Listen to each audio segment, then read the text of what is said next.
बातमी शेतकऱ्यांसाठी आणि सर्वसामान्यांसाठी महत्त्वाची आहे, कारण 3 दिवसांनी म्हणजेच 26 डिसेंबरला पावसाचा येलो अलर्ट देण्यात आला आहे।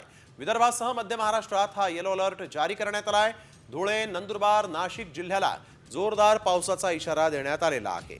मध्य महाराष्ट्रात 26 ते 28 डिसेंबरमध्ये जोरदार पावसाची शक्यता असल्याचा अंदाज हवामान खात्याने वर्तवला।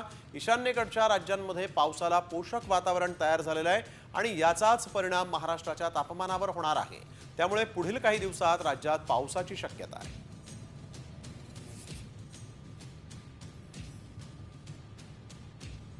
तर कोणकोणत्या भागात हा पाऊस येऊ शकतो पाहूयात ग्राफिक्सच्या माध्यमातून। विदर्भासह मध्य महाराष्ट्रात येलो अलर्ट जारी करण्यात आला आहे। 26 डिसेंबरला पावसाचा येलो अलर्ट जारी झाला आहे। धुळे, नंदुरबार, नाशिकला जोरदार पावसाचा इशारा देण्यात आलेला आहे।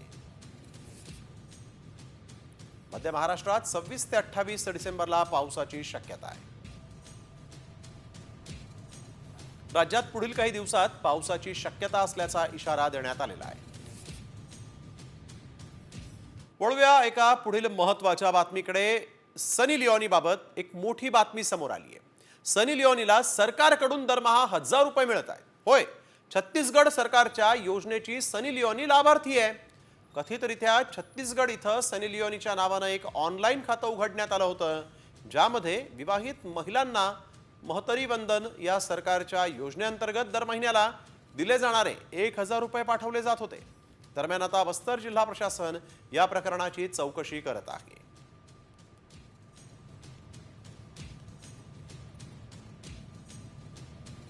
मामला यह है कि मेरा नाम का गलत उपयोग करके सन्नी लियोन का नाम से कोई महतरी वंदन का फॉर्म डाला है। मेरा आधार और मेरा अकाउंट नंबर का गलत उपयोग किए हैं सर। आज पता चला, आज गांव में वेरिफिकेशन के लिए आए थे ना, तो गांव में सन्नी लियोन नाम से कोई फॉर्म नहीं डाले हैं। सिर्फ मेरा आधार और मेरा आधार नंबर और मेरा अकाउंट नंबर यूज हुआ है। कहाँ से फॉर्म डाला है वो कोई जानकारी अभी तक नहीं है। आणि आता पाहूयात इतरही महत्त्वाच्या बातम्या 36 जिल्हे 36 रिपोर्टरमध्ये। शहापूरमध्ये महालक्ष्मी ज्वेलर्सच्या बाहेर झालेल्या गोळीबाराचा सीसीटीव्ही समोर आलेला आहे। रात्री 9 ते 9:30 वाजता 2 अज्ञात मारेकरी मोटारसायकलवरून इथं आले आणि त्यांनी हा बेछूट गोळीबार केला। या गोळीबारात ज्वेलर्समधील कामगाराचा उपचारादरम्यान मृत्यू झाला।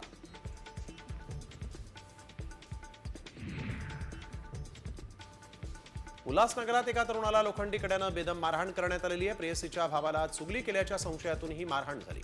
ही घटना सीसीटीव्ही मध्ये कैद झाली आहे।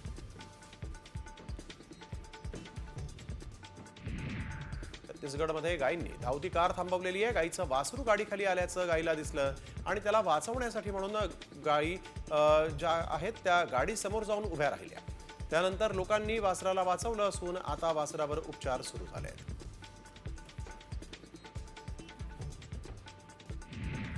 यवतमाळच्या सारस्वत चौकातील इमारतीला शॉर्ट सर्किटमुळे अचानक आग लागली होती आणि या घटनेत कोणतीही जीवितहानी झालेली नाही, मात्र लाखो रुपयांचं नुकसान झाल्याचा अंदाज आहे।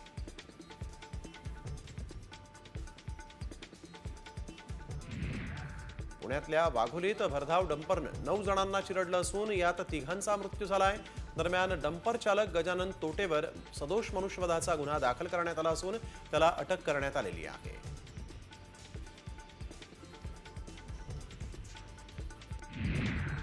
पुण्यातील वाघोली इथं झालेल्या अपघातानंतर नागरिक संतप्त झालेत। मृतांच्या नातेवाईकांनी पुणे नगर मार्गावरील वाघोली चौकात रास्ता रोको केला। दरम्यान चालकाला फाशीची शिक्षा देण्याची मागणी नातेवाईकांनी केली आहे। उपमुख्यमंत्री अजित पवारांनी पुण्यातील वाघोलीमधल्या अपघात स्थळाची पाहणी केली। अपघातात मृत्युमुखी पडलेल्यांच्या नातेवाईकांची त्यांनी भेट घेतली। वाघोलीत भरधाव डंपरनं 9 जणांना चिरडलं होतं, यात 3 जणांचा दुर्दैवी मृत्यू झाला होता। मावळच्या इंजवडी रस्त्यावर ट्रकवरील चालकाचं नियंत्रण सुटल्यामुळे ट्रक पलटी झाला। अपघातात एक दुचाकी आणि कारचा चक्काचूर झालाय, मात्र सुदैवानं कोणतीही जीवितहानी झालेली नाही। हा संपूर्ण अपघात सीसीटीव्ही मध्ये कैद झालाय। अंबरनाथ रेल्वे स्थानकाजवळ मालगाडीच्या धडकेत एका व्यक्तीचा मृत्यू झाला। रेल्वेपट्टी ओलांडत असताना त्याला जबर धडक बसली आणि या घटनेनं अंबरनाथमध्ये शोककळा पसरली। शिरपूर तालुक्यातील मुंबई आग्रा राष्ट्रीय महामार्गावर ट्रकचा ब्रेक फेल झाल्यामुळे कंटेनरला ट्रकनं धडक दिली। या धडकेत कंटेनर उलटल्यानं मोठा अपघात झाला। अपघातामध्ये ट्रकमधील दोघांचा जागीच मृत्यू झाला आहे।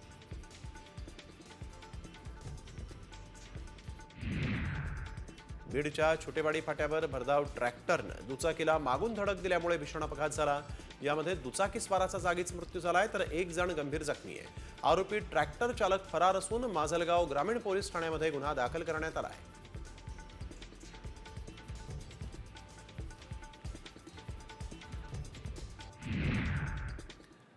भारताचा माजी क्रिकेटपटू विनोद कांबळीची प्रकृती बिघडली आणि त्याला आता भिवंडीमधील पूर्णा येथील आकृती हॉस्पिटल या ठिकाणी उपचारांसाठी दाखल करण्यात आलेला आहे। त्याच्यावर उपचार सुरू असून त्याची प्रकृती सुधारत असल्याचं डॉक्टरांनी सांगितलं आहे। प्रकृती अस्वास्थ्यामुळे विनोद कांबळीला भिवंडीतील पूर्णा या रुग्णालयात दाखल करण्यात आलेलं आहे, परंतु त्याची प्रकृती सध्या सुधारते आहे असं डॉक्टरांनी निरीक्षण नोंदवलेलं आहे। विनोद कांबळी भारताचा माजी क्रिकेटर। बीडच्या लिंबारुई गावात शेतकऱ्याला बेदम मारहाण करण्यात आलेली आहे आणि त्याची दुचाकीही जाळल्याचा संतापजनक प्रकार घडला। जगन्नाथ नांदे असं पीडित शेतकऱ्याचं नाव आहे। नांदे हे रात्री शेतात जात असताना 3 अज्ञात व्यक्तींनी त्यांच्यावर लाठीकाठीनं जीवघेणा हल्ला केला। दरम्यान हल्लेखोरांना तत्काळ शोधण्याची मागणी गावकऱ्यांनी केली आहे। धुळे शहरातील आग्रा रोडवर असलेल्या एका खासगी लॉजमधून 4 बांगलादेशी नागरिकांना अटक करण्यात आली। यामध्ये एका पुरुषासह 3 महिलांचा समावेश आहे तर अन्य 2 बांगलादेशी नागरिक फरार असल्याची माहिती समोर आली। पोलीस सध्या त्यांचा शोध घेत आहेत। वर्ध्याच्या देवळीत नाकाबंदी दरम्यान स्विफ्ट कारमधून विदेशी दारूचा साठा जप्त करण्यात आला। तब्बल 6 लाखांचा मुद्देमाल जप्त करण्यात आला आहे। गुप्त माहितीच्या आधारे स्थानिक गुन्हे शाखेच्या पथकाने ही कारवाई केली आहे।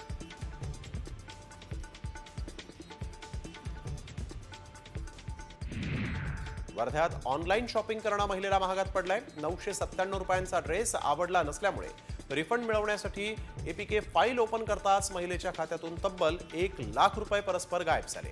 या महिलेनं या प्रकरणी सायबर पोलिसात तक्रार दाखल केली आहे। वातावरण बदलामुळे नांदेडमध्ये झेंडू फुलावर करपा रोगाचा प्रादुर्भाव झालेला आहे। आता बाजारपेठेत झेंडूला केवळ 10 रुपये किलो इतका दर मिळतोय, त्यामुळे झेंडू उत्पादक शेतकरी आर्थिक संकटात सापडला आहे।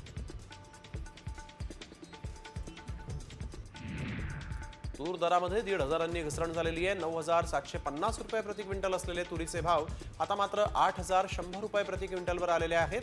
त्यामुळे शेतकऱ्यांपुढे आता मोठा पेच उभा राहिला आहे।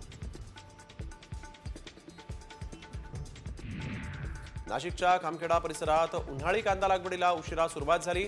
परिसरात 3 दिवस रात्रीचा वीज पुरवठा होतोय आणि त्यामुळे शेतकऱ्याला रात्री कडाक्याच्या थंडीत कांदा लागवड करावी लागते आहे।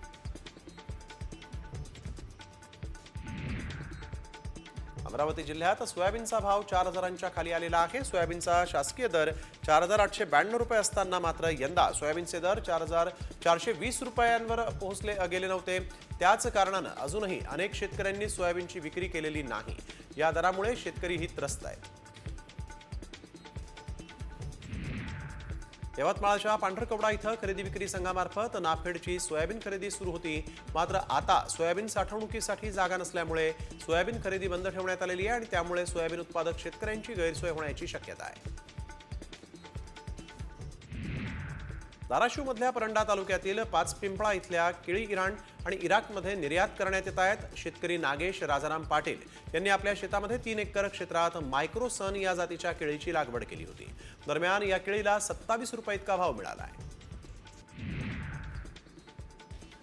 गेल्या 2 दिवसांपासून वातावरणात मोठ्या प्रमाणात बदल जाणवतोय। वाढत्या धुक्यामुळे रब्बी पिकांवर रोगराईचा प्रादुर्भाव वाढण्याची भीती शेतकऱ्यांना वाटू लागली आहे। त्यामुळे उत्पन्नात घट होण्याची शक्यता वर्तवण्यात येते आहे।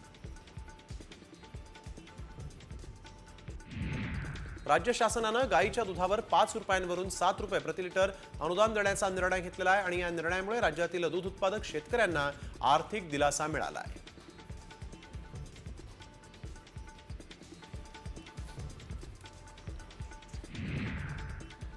सार्वजनिक बांधकाम मंत्री शिवेंद्रराजे भोसले यांनी आज साताऱ्यामध्ये खासदार उदयनराजे भोसलेंची भेट घेतली। उदयनराजेंच्या नेतृत्वात चांगलं काम करू अशी प्रतिक्रिया शिवेंद्रराजेंनी दिलेली आहे, तर पालकमंत्री पद शिवेंद्रराजे भोसले यांना मिळावं असं वक्तव्य उदयनराजे भोसलेंनी केलं आहे। आणि आज एक सोडून आज 4 मंत्रिपद या जिल्ह्याकडे देण्यास सुपूर्द करण्यात आले। शिवेंद्रराजे, त्याचबरोबर मकरंद आबा, त्यानंतर जयभाऊ आणि शंभूराज। तर आज आज एवढे 4 मंत्रिपद दिल्यानंतर आज जिल्ह्याची जबाबदारी पण वाढली। या चौघांना मनापासून खरोखर शुभेच्छा आहे आणि मला। आणि आता पाहूयात इतरही महत्त्वाच्या बातम्या न्यूज पॉइंट 20 मध्ये। दालनापाठोपाठ आता मंत्र्यांना बंगल्यांचं वाटप करण्यात आलेलं आहे। राम शिंदेंना ज्ञानेश्वरी, तर चंद्रशेखर बावनकुळे यांना रामटेक, सामंतांना मुक्तगिरी, पंकजा मुंडेंना पर्णकुटी हा बंगला देण्यात आला आहे।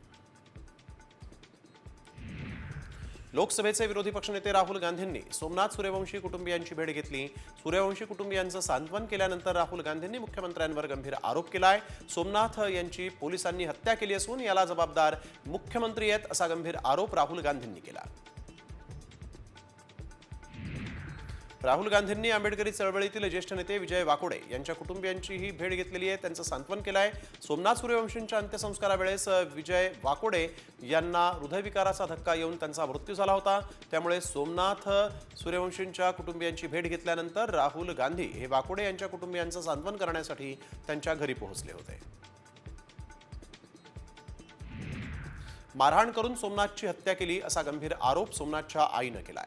सोमनाथच्या मारेकऱ्यांना फाशीची शिक्षा देऊन लवकरात लवकर न्याय द्या अशी मागणी सोमनाथ यांच्या आईनं केली आहे।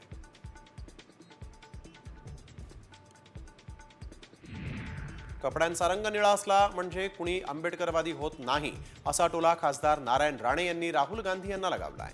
राहुल गांधी यांच्या परभणी दौऱ्यावर नारायण राणेंनी टीका केली आहे। राहुल गांधी हे परभणी इथं राजकारण करण्यासाठी आले आहेत, त्यांना सोमनाथ यांच्या कुटुंबियांची सहानुभूती नाही असा घणाघात सामाजिक न्यायमंत्री संजय शिरसाट यांनी केला। तसंच आम्ही सर्व लोकांचे नेते आहोत हे दाखवण्याचा त्यांचा प्रयत्न आहे, त्यांच्या नाटकाला लोक जुमानणार नाहीत असाही हल्लाबोल शिरसाट यांनी केला आहे। परभणीतील आंबेडकरी चळवळीचे नेते विजय वाकोडेंच्या निधनानं कुटुंबावर दुःखाचा डोंगर कोसळला। वाकोडे साहेबांनी कधीच घरचा विचार केला नाही, त्यांच्यासाठी समाज हा नेहमीच कायम राहिलेला होता आणि त्यांच्या मुलीनं या संदर्भात प्रतिक्रिया दिलेली आहे। त्यांनी आम्हाला सगळं शिकवलं पण त्यांच्याशिवाय जगणं शिकवलं नाही अशा शब्दात वाकोडे यांच्या कुटुंबियांनी आपल्या भावनांना वाट मोकळी करून दिली आहे। बीडच्या संतोष देशमुख हत्या प्रकरणी आमदार संदीप क्षीरसागर यांच्या नेतृत्वात महाविकास आघाडीतील सर्वपक्षीय नेत्यांची बैठक झाली। यावेळेस आरोपींना तत्काळ अटक करा आणि वाल्मिक कराडला सहआरोपी करा या मागण्यांवर चर्चा झाली। या पार्श्वभूमीवर 28 डिसेंबरला बीड पोलीस अधीक्षक कार्यालयावर भव्य मोर्चा काढण्याचा निर्णय या बैठकीत घेण्यात आला। देशमुख यांच्या हत्येनंतर नाना पटोले आक्रमक झालेत। धनंजय मुंडेंना मंत्रिमंडळातून काढून त्यांची चौकशी करा अशी मागणी पटोलेंनी केली आहे। अजित पवारांवर ज्या वेळेला आरोप झाले तेव्हा त्यांना मंत्रिमंडळातून बाहेर काढण्यात आलं होतं, त्यामुळे मुंडेंना काढल्यानंतरच देशमुख यांना न्याय मिळेल असं पटोलेंनी म्हटलंय। नाशिकमध्ये परभणीची घटना आणि अमित शहांच्या विरोधात निषेध मोर्चा काढण्यात आला। मागण्या पूर्ण होत नाहीत तोपर्यंत आंदोलन करत राहू असा इशाराच आंदोलनकर्त्यांनी दिलेला आहे। तसंच सोमनाथ सूर्यवंशींच्या कुटुंबाला सरकारनं 1 कोटी रुपये आर्थिक मदत करावी अशी देखील मागणी करण्यात आली। ओबीसींचं नुकसान होऊ देणार नाही असा शब्द मुख्यमंत्र्यांनी दिल्याची माहिती भुजबळांनी पत्रकार परिषदेत दिली। निवडणुकीत ओबीसींचा महायुतीला आशीर्वाद मिळाला, त्यांची आत्ताची नाराजी मी समजू शकतो असं म्हणत फडणवीसांनी 8 ते 10 दिवसांची वेळ मागितल्याचंही भुजबळांनी सांगितलेलं आहे। तो आमचा पक्षांतर्गत विषय पाहून घेऊ, नाराज असलेल्या भुजबळांवर अजित पवारांनी इतक्या तुटक शब्दात प्रतिक्रिया देत हा विषय संपवलाय। मंत्रिमंडळातून डावलल्यामुळे छगन भुजबळ नाराज आहेत, त्यानंतर त्यांनी आज फडणवीसांचीही भेट घेतली आहे। रायगडच्या पालकमंत्री पदावरून रस्सीखेच सुरू आहे। राष्ट्रवादीचे आदिती तटकरे आणि शिवसेनेचे भरत गोगावले यांच्या रूपानं रायगडला 2 कॅबिनेट मंत्री मिळाले, त्यामुळे रायगडमध्ये पालकमंत्री पदावरून आता वाद होण्याची शक्यता आहे। रायगडमध्ये पालकमंत्रीपदाचा पेच निर्माण झालेला आहे. आता गोगावले समर्थकांनी दक्षिण रायगडमध्ये फिक्स पालकमंत्री भरत गोगावले अशा आशयाचे बॅनर लावलेत आणि या बॅनरमुळे शिवसेना आणि राष्ट्रवादीमध्ये पुन्हा एकदा वाद निर्माण होण्याची शक्यता निर्माण झाली आहे. उपमुख्यमंत्री एकनाथ शिंदेंच्या दरेगाव दौऱ्यावर खासदार संजय राऊतांनी टीका केली. एकनाथ शिंदेंचा हा व्यक्तिगत प्रश्न असून ते गुवाहाटी आणि सुरतला देखील जाऊ शकतात असा टोला त्यांनी लगावला. ते कोणत्या रस्त्यानं कुठे आणि का गेले हे रहस्य नेमकं काय, मुख्यमंत्री देवेंद्र फडणवीस यांनीच शोधावं अशी टीका देखील राऊतांनी केली आहे. महिला आणि बालविकास मंत्री अदिती तटकरेंचं वाशी टोल नाक्याजवळ जल्लोषात स्वागत झालं. ढोल ताशांच्या गजरात जेसीबीच्या सहाय्यानं फुलांची उधळण करत त्यांचं स्वागत करण्यात आलं. यावेळेस बालकांसाठी आणि महिलांसाठी विशेष काम करण्याचा प्रयत्न असेल असंही तटकरेंनी म्हटलं आहे. ग्रामविकास मंत्री जयकुमार गोरे आणि रणजित सिंग निंबाळकरांचं अकलूज परिसरामध्ये बॅनर लावण्यात आले आहेत. निशाणा धरलेल्या पोजमधील हे बॅनर सगळ्यांचंच लक्ष वेधून घेत आहे. गोरे, निंबाळकर आणि मोहिते पाटील यांच्यातील राजकीय वैर सर्वश्रुत आहे. त्यामुळे बॅनरमधून मोहिते पाटलांना डिवसण्यात आल्याची चर्चा आहे. पीएम आवास योजनेअंतर्गत आता एका वर्षात 20 लाख घरं देण्याची घोषणा केंद्र सरकारनं केली आहे. ग्रामीण भागातील कच्च्या घरात राहणाऱ्या नागरिकांना याचा मोठा फायदा होणार आहे. तर लाडक्या बहिणींना देखील घरकुल योजनेचा लाभ मिळणार असल्याचं मंत्री शिवराज सिंग चौहान यांनी सांगितलं आहे. बडतर्फ IAS अधिकारी पूजा खेडकरला दिल्ली हायकोर्टानं दणका दिला. पूजा खेडकरचा अटकपूर्व जामीन दिल्ली हायकोर्टानं फेटाळलाय. त्यामुळे कोणत्याही क्षणी पूजा खेडकरला अटक होण्याची शक्यता आहे. केंद्रीय रस्ते वाहतूक मंत्री नितीन गडकरींनी नागपूर विमानतळाच्या रनवेच्या कामाची पाहणी केली. रनवेचं काम पूर्ण न झाल्यामुळे गडकरींनी जनतेची माफी मागितली आहे.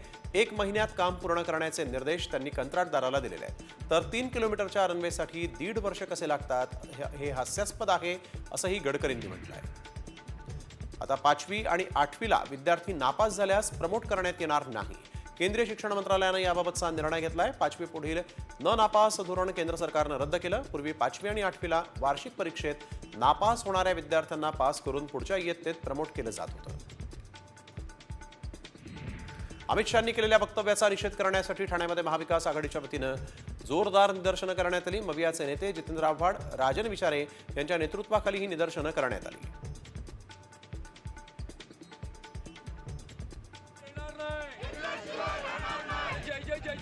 जालन्यात जिल्हाधिकारी कार्यालयासमोर दिव्यांग बांधवांनी निदर्शनं केलेली आहेत. बीड जिल्ह्यातील परळी इथं शिवभोजन चालकानं दिव्यांगाला मारहाण केली आणि त्या शिवभोजन चालकाचा परवाना निलंबित करून कारवाई करण्यात यावी अशी मागणी दिव्यांगांनी केली आहे.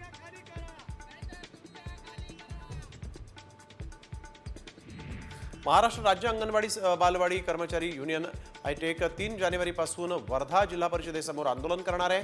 अंगणवाडी कर्मचाऱ्यांना प्रोत्साहन भत्ता यासह विविध मागण्यांसाठी आंदोलन केलं जाणार आहे. वर्धा शहरात मुख्य पाईपलाईन फुटल्यामुळे शहरातील पाणीपुरवठा 3 दिवसांपासून ठप्प झाला आहे. पाईपलाईनच्या दुरुस्तीला आणखीन 3 दिवस लागणार असल्याचं पालिकेचे मुख्याधिकारी राजेश भगत यांनी म्हटलं आहे. अनेक भागामध्ये पालिका टँकरनं पाणीपुरवठा करणार आहे. यवतमाळमधल्या स्वामी समर्थ आदिवासी आश्रम शाळेतील विद्यार्थ्यांना शिक्षणापासून वंचित राहावं लागलंय. दिवाळीच्या सुट्टीसाठी गेलेल्या विद्यार्थ्यांना संस्था चालकानं परत न आणल्यामुळे शिक्षणापासून ते वंचित आहेत. संस्था चालकाच्या या मनमानी कारभाराची चौकशी करून कारवाई करावी अशी मागणी आता पालकांनी केली आहे. उल्हासनगर शासकीय जिल्हा मध्यवर्ती रुग्णालयातून महिला रुग्णांवर अक्षरशः फरशीवरच गादी टाकून उपचार घेण्याची वेळ आली. या रुग्णालयात महिला कक्षामध्ये 60 बेडची सुविधा आहे. मात्र सध्या या वॉर्डमध्ये 120 महिला उपचार घेत आहेत. मध्यवर्ती रुग्णालय हे उल्हासनगरमधील एकमेव शासकीय जिल्हा रुग्णालय आहे. नंदुरबार जिल्ह्यातील सातपुड्याच्या डोंगर रांगांमध्ये तापमानाचा पारा घसरलाय. त्यामुळे खासगीसह जिल्हा परिषद शाळांच्या वेळात बदल करण्याची मागणी पालकांकडून होतीये. प्राथमिक शाळेतील विद्यार्थ्यांना थंडीचा त्रास जाणवू लागल्यामुळे सकाळी 9 किंवा 10 वाजेपर्यंत वर्ग घेण्यात यावे अशी अपेक्षा पालकांकडून व्यक्त होतीये.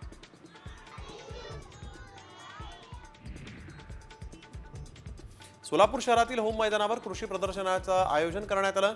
या कृषी प्रदर्शनामध्ये राधा नावाची बुटकी म्हैस आकर्षणाचा विषय ठरतीये. या बुटक्या म्हशीची उंची 3 फूट आणि लांबी 6 फूट आहे.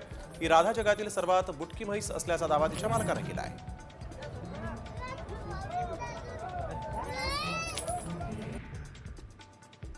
क्रिसमसच्या सुट्टी दिवशी म्हणजे 25 डिसेंबर रोजी MPSCच्या विविध संवर्गातल्या पदांसाठी परीक्षा होणार आहे. सार्वजनिक सुट्टीच्या दिवशी परीक्षा होणार असल्यामुळे विद्यार्थी संघटनांनी परीक्षा पुढे ढकलण्याची मागणी केली होती. मात्र MPSCनं अद्याप तरी त्यावर कोणताही निर्णय घेतलेला नाही.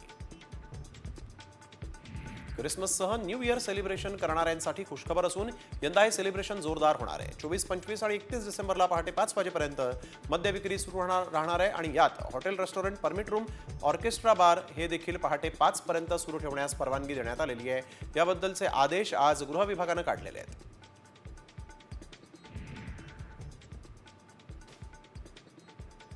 अखंड महाराष्ट्राचं कुलदैवत असलेल्या जेजुरीच्या खंडेरायाच्या दर्शनासाठी भाविकांनी जेजुरी गडावर गर्दी केली. शनिवारी, रविवारी सलग सुट्ट्या असल्यामुळे भाविकांच्या सकाळपासूनच जेजुरी गडावर दर्शनासाठी रांगा लागल्या होत्या.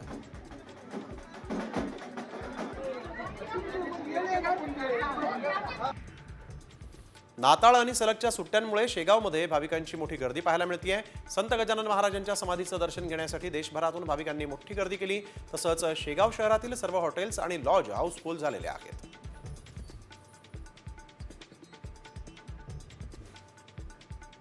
तर एक महत्त्वाची बातमी, सलग सुट्ट्या आल्यामुळे अक्कलकोट श्री स्वामी समर्थांच्या दर्शनासाठी भक्तांनी मोठी गर्दी केली. स्वामींच्या दर्शनासाठी सिंह चौकापर्यंत दर्शन रांगा लागलेल्या आहेत.